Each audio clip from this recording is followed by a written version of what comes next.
Hello my dear students, स्वागत करती हूँ आप सभी का आपके अपने यूट्यूब चैनल सितंबर शिल्पी क्लासेस में। फ्रेंड्स, आज की क्लास में हम लोग भारत के परंपरागत कढ़ाई के वस्त्र पढ़ेंगे। चैनल को सब्सक्राइब नहीं किया तो चैनल को सब्सक्राइब कर लें, जिससे आपको मेरी लाइव क्लास की नोटिफिकेशन मिल जाएगी और आप मेरी लाइव क्लास अटेंड कर सकते हैं। साथ ही फ्रेंड्स, आप मुझे फेसबुक, इंस्टाग्राम, टेलीग्राम पे सितंबर शिल्पी सर्च करके फॉलो कर सकते हैं। एक और बात फ्रेंड्स, आप लोग वीडियो को लाइक नहीं करते ना कमेंट करते हैं। लाइक नहीं तो डिसलाइक कर दीजिए। जो भी अगर अच्छा नहीं लग रहा तो बुरा तो लग रहा होगा, बुराई डिसलाइक ही कर दीजिए। आप लोग को रिस्पांस नहीं देते हैं। आते हैं व्यूज़ तो ठीक आते हैं, आप लोग आते हैं देखते हैं, पर कोई रिस्पांस नहीं। ना वीडियो को लाइक करना, ना डिसलाइक करना, ना कमेंट करना, कुछ भी नहीं। वीडियो आएंगे देखेंगे, बस देख के चले जाएंगे। मैं क्वेश्चन भी पूछती हूँ, उसका भी कोई रिप्लाई नहीं देता है। कोई भी क्वेश्चन का आंसर रिप्लाई नहीं देता है, तो इससे क्या होता है, इससे डीमोटिवेट हो जाता है इंसान। मैं वीडियो बनाती हूँ, अगर आप और चाहते मैंने और टॉपिक लेकर आऊँ, कुछ और अच्छी तरह से पढ़ाऊँ, तो उसके लिए थोड़ा मोटिवेट कर मुझे आप लोग करिए। आप वीडियो को लाइक कीजिए, शेयर कीजिए, कमेंट कीजिए। आप लोग बस आते हैं देखते हैं और बस बंद करके चले जाते हैं। तो फ्रेंड्स, वीडियो को लाइक जरूर कर दिया करिए। मैं भी आप लोग के लिए इतनी मेहनत करती हूँ, वीडियो के लिए टॉपिक ढूंढती हूँ, फिर आपको पढ़ाती हूँ, फिर आप तक पहुँचाती हूँ। तो आपको बस एक लाइक ही करना है और एक नीचे कमेंट करना है। इससे कुछ नहीं होगा, मुझे मोटिवेशन मिलेगा, मैं मोटिवेट होंगी और आपके लिए और अच्छा काम करने की कोशिश करूँगी।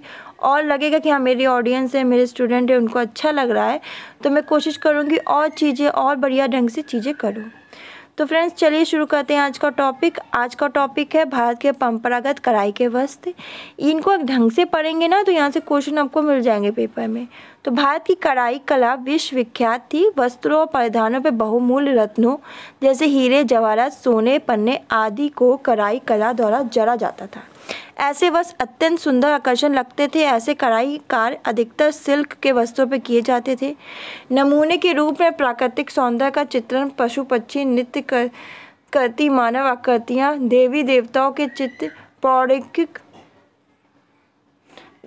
गाथाओं पर आधारित चित्र काढ़े जाते थे। रंग बिरंगे रेशमी सूती धागों से वस्त्र को काढ़ा जाता था। काढ़े वस्त्रों का उपयोग आपका शादी ब्याह, तीज त्योहार, विशेष उत्सव व नाटक खेलने में किया जाता था।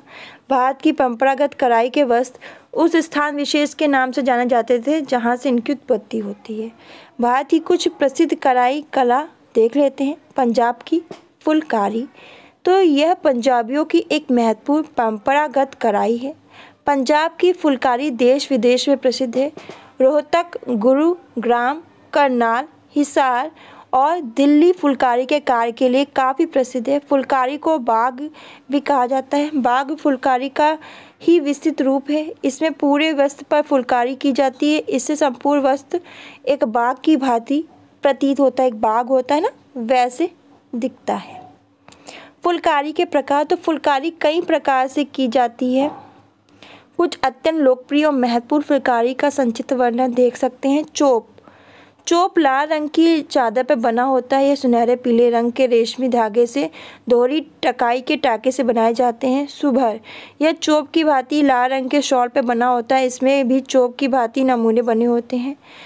तिल पन्ना, ये सस्ते और झिरझिरे खद्दर के वस्त्रों पर बनाए जाते हैं। इसमें छोटे छोटे फूलों के नमूने बने होते हैं। कच्छ की फुलकारी, यह फुलकारी लोकप्रिय प्रसिद्ध है। कच्छ क्षेत्र में बनाए जाने के कारण इसका नाम भी कच्छ फुलकारी है। इसमें वस्त्र के चारों ओर उत्कृष्ट नमूने से बॉर्डर बनाए जाते हैं। निक्कल, जब नीले रंग के खद्दर के वस्त्रों में पीले रंग के रेशमी धागे से कढ़ाई की जाती है तो उसे निक्कल कहते हैं। निकलक, उसे हम नीलक कहते हैं।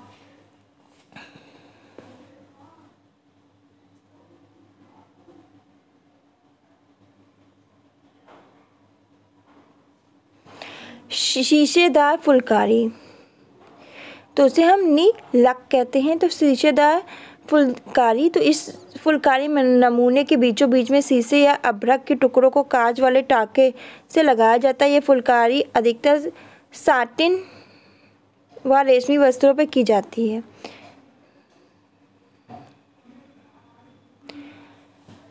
बाग, देखिए पंजाब की फुलकारी की भांति पंजाब का बाग भी बहुत प्रसिद्ध है, लोकप्रिय है। बाग समानता 2 रंगों से निर्मित किया जाता है।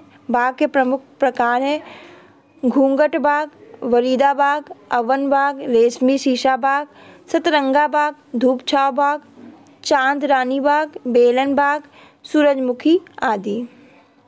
उत्तर प्रदेश की चिकनकारी, देखिए उत्तर प्रदेश लखनऊ की चिकनकारी कढ़ाई के लिए सदा ही प्रसिद्ध रहा है। यहाँ की चिकनकारी वस्तु विश्व भर में प्रसिद्ध है। चिकनकारी कढ़ाई में शैडो का काम किया जाता है। चिकनकारी कढ़ाई अत्यंत सूक्ष्म कोमल होती है। पहले केवल श्वेत मलमल के वस्त्र पर सफ़ेद रेशमी धागों से बनाई जाती थी, परंतु आजकल ये कढ़ाई अन्य वस्त्रों पर भी बनाई जाती है। शिफॉन, जॉर्जेट, नेट आदि पे भी बनाई जाती है। इसमें विभिन्न प्रकार के रंगों के सूती व रेशमी धागों का उपयोग किया जाता है। चिकनकारी के मुख्यतः साटन, स्टेम, मूरी, हेरिंग बोन टाँके का उपयोग किया जाता है। बखिया विभिन्न टाँकों की सहायता से नमूने के अलग अलग भाग को दर्शाया जाता है। जाली टाँकों से चिकनकारी का कार्य अधिकतर साड़ियों पर किया जाता है। इसके अतिरिक्त पुरुषों की टोपी, कफ, कॉलर, मेजपोन, दुपट्टे, रुमाल, सलवार, कुर्ते, ब्लाउज भी आदि भी काटे जाते हैं। लखनऊ की प्रसिद्ध चिकनकारी में बखिया,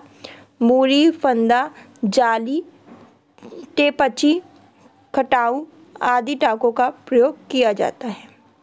कश्मीर की कसीदा, कश्मीर अपने प्राकृतिक सौंदर्य व आकर्षण के लिए संपूर्ण विश्व में प्रसिद्ध है। इसे धरती का स्वर्ग भी कहा जाता है। कश्मीर की कढ़ाई को कसीदा कहा जाता है। कश्मीर के कसीदे के नमूने में प्रकृति झलकती है। वहाँ के कलाकार कश्मीर के प्राकृतिक सौंदर्य, अलौकिक वातावरण को जीवंत ही वस्त्र पर उतार देते हैं। कश्मीर की विशिष्ट कढ़ाई को औकमी के नाम से जाना जाता है। लिख लीजिए, औकमी यानी कश्मीरी टाका से तात्पर्य कश्मीर की कशीदाकारी इतनी सुंदर, आकर्षक, वैभवशाली होती है कि मानो प्रतिबिंब दिख रहा है। इसे कश्मीर का टाका भी कहा जाता है।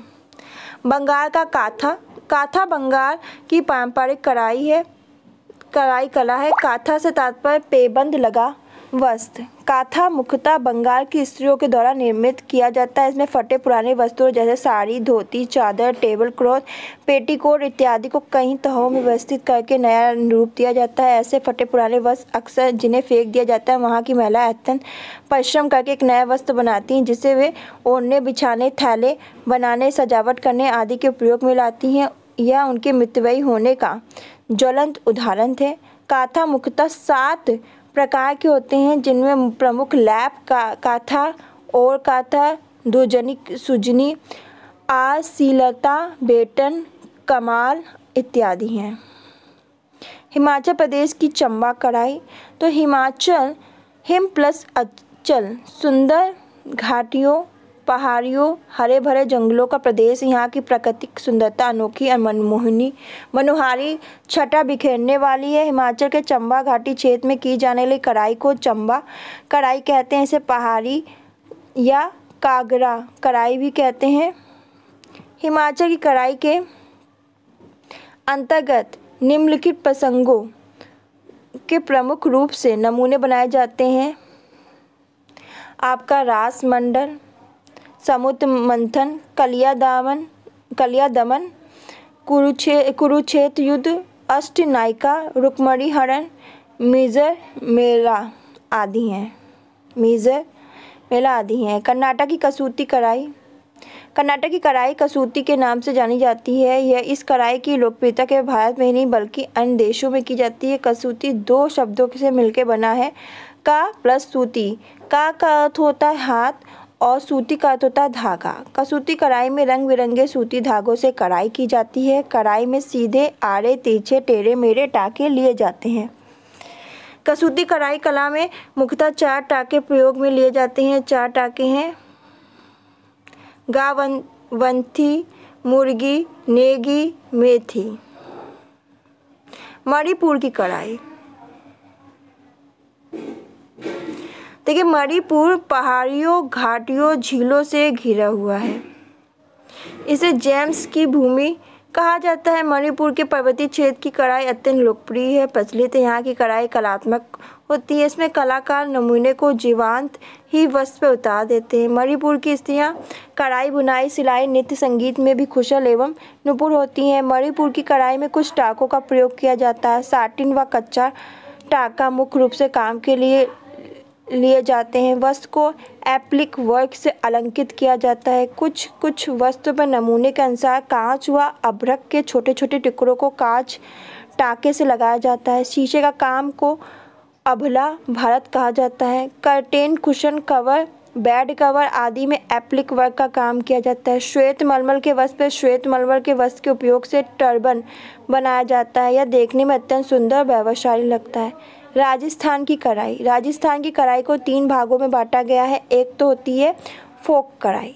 इस कढ़ाई को भरत काम भी कहते हैं, जिसका अर्थ होता है भराई का काम। यह कढ़ाई सर्वप्रथम राजस्थान में जाट जाति की स्त्रियों द्वारा आरंभ किया गया था। इसमें कुछ टाकों से नमूने बनाए जाते हैं। मोची भरत, हीर भरत, एप्लिक वर्क, मोती का काम, मेयो कढ़ाई, जैसलमेर एप्लिक वर्क। धार्मिक कढ़ाई। राजस्थान में जैनों वैष्णवों के अत्यंत सुंदर मंदिर हैं। धार्मिक उत्सव पर इन सभी मंदिरों में करे हुए वस्त्र चढ़ाए जाते हैं। या धार्मिक उद्देश्य से भी कढ़ाई की जाती है। निम्न कढ़ाई मुख्य है: पिछवाई कढ़ाई, जैन कढ़ाई, कोट कढ़ाई। इन कढ़ाई में कोट कढ़ाई अधिक प्रचलित है, जिसका वर्णन इस प्रकार है। देखिए, कोट कढ़ाई। इस कढ़ाई का प्रचार प्रसार मुख्य रूप से मुगल शासकों द्वारा किया जाता है। कढ़ाई में गोटा, सलमा, सितारा, कांच के छोटे छोटे टुकड़ों के अतिरिक्त मूल्यवान पत्थर भी वस्त्र पर जड़े जाते थे। राजा, महाराजा, महारानियां, सामंतों, धन्य वर्ग के लोगों के लिए सोने चांदी के तारों से वस्त्र को अलंकृत किया जाता था। कोट कढ़ाई मुख्य रूप से 3 प्रकार से की जाती है: गोट वर्क, सलमा वर्क, धागा वर्क। गुजरात की कढ़ाई। गुजरात कढ़ाई कला के क्षेत्र में उत्पादन और व्यापार के लिए आज भी प्रसिद्ध है। यहाँ की कड़े वस्त्र यूरोपीय देशों में भेजे जाते हैं। दीवार पर टांगने वाले सामान, तस्वीर, बेडशीट, बच्चों के खिलौने, क्यूलट की हुई चादर, क्लीवलट पर चादर